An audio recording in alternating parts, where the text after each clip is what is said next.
पारी की नींव रखने का जिम्मा ब्रैंडन किंग ने बखूबी निभाया। उन्होंने बड़े सदे हुए अंदाज में बल्लेबाजी करते हुए 30 गेंदों में 49 रन बनाए। किंग की पारी खास इसलिए रही क्योंकि उन्होंने शुरुआत में जोखिम लेने के बजाय स्ट्राइक रोटेट करने पर जोर दिया। जैसे जैसे वह क्रीज पर टिके, वैसे वैसे उन्होंने खराब गेंदों को सीमा रेखा के बाहर भेजना शुरू किया। उनके बल्ले से निकले 5 चौके और 3 शानदार छक्कों ने रन गति को लगातार बनाए रखा। किंग ने यह सुनिश्चित किया कि वेस्टइंडीज को मध्य ओवरों में किसी भी तरह का दबाव न झेलना पड़े। किंग के बाद मैदान पर आए शिमरोन हेटमायर और यहीं से मुकाबले का असली रोमांच शुरू हुआ। हेटमायर ने आते ही गेंदबाजों पर आक्रमण करने का इरादा साफ कर दिया। उन्होंने 42 गेंदों में 75 रन की विस्फोटक पारी खेली और मैदान के हर कोने में आकर्षक शॉट्स लगाए। शुरुआत में हेटमायर ने कुछ गेंदें संभल कर खेली, लेकिन एक बार जब वह सेट हो गए तो फिर दक्षिण अफ्रीकी गेंदबाजों के पास कोई जवाब नहीं बचा। उनके बल्ले से 8 चौके और 3 लंबे छक्के निकले, जिसने दर्शकों को रोमांच से भर दिया। उनका स्ट्राइक रेट 178 से ऊपर रहा और हर ओवर में रन बरसते नजर आए। हेटमायर की यह पारी पूरी तरह मैच का टेम्पो बदलने वाली साबित हुई। ब्रैंडन किंग और शिमरोन हेटमायर की साझेदारी ने दक्षिण अफ्रीकी गेंदबाजों पर जबरदस्त दबाव बना दिया। गेंदबाज लगातार लाइन लेंथ बदलते रहे, फील्ड सेटिंग में प्रयोग होते रहे, लेकिन रन रुकने का नाम नहीं ले रहे थे। किंग के आउट होने के बाद भी हेटमायर ने पारी को संभाले रखा और रन गति को गिरने नहीं दिया। यही वजह रही कि वेस्टइंडीज अंतिम ओवरों के लिए एक मजबूत स्थिति में पहुंच चुका था। डेथ ओवर्स में शेरफिन रदरफोर्ड ने मैदान पर आते ही पूरी तस्वीर बदल दी। उन्होंने आते ही आक्रामक रुख अपनाया और किसी भी गेंदबाज को बख्शा नहीं।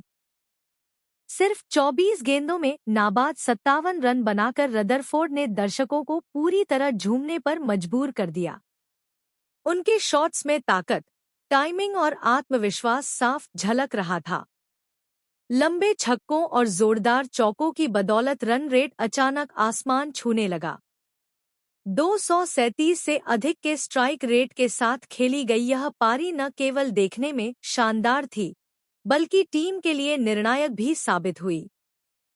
रदरफोर्ड की इस पारी ने वेस्टइंडीज को 220 रन के पार पहुंचा दिया, जो किसी भी T20 मुकाबले में बड़ा स्कोर माना जाता है।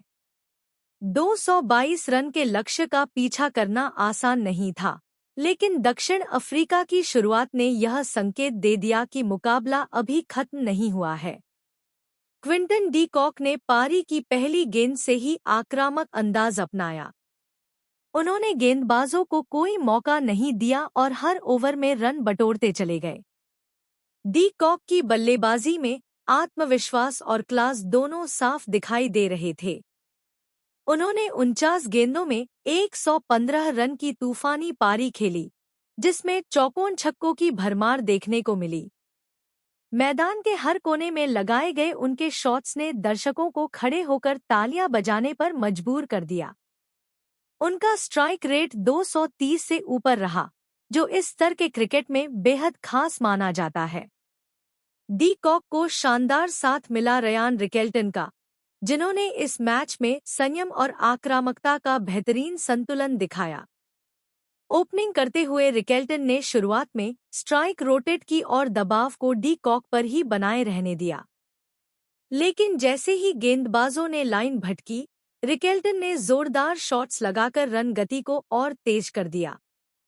उन्होंने 36 गेंदों में नाबाद 77 रन की शानदार पारी खेली। उनकी टाइमिंग, फुटवर्क और शॉट सिलेक्शन काबिल-ए-तारीफ रहा।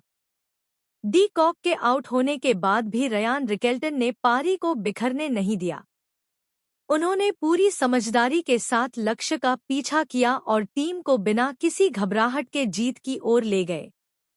वेस्टइंडीज के गेंदबाजों ने वापसी की कोशिश की, लेकिन दोनों बल्लेबाजों की साझेदारी इतनी मजबूत थी कि कोई भी रणनीति कारगर साबित नहीं हो सकी। आखिरकार दक्षिण अफ्रीका ने लक्ष्य को आसानी से हासिल कर लिया और यह मुकाबला बल्लेबाजों के नाम दर्ज हो गया। एक तरफ वेस्टइंडीज के लिए किंग, हेटमायर और रदरफोर्ड ने शानदार पारियां खेली, तो दूसरी ओर डी कॉक और रयान रिकेल्टन ने लक्ष्य का पीछा करते हुए मैच को एकतरफा बना दिया। यह मुकाबला टी20 क्रिकेट की असली पहचान था, जहां चौके छक्कों, तेज रन रेट और आक्रामक सोच ने दर्शकों का भरपूर मनोरंजन किया।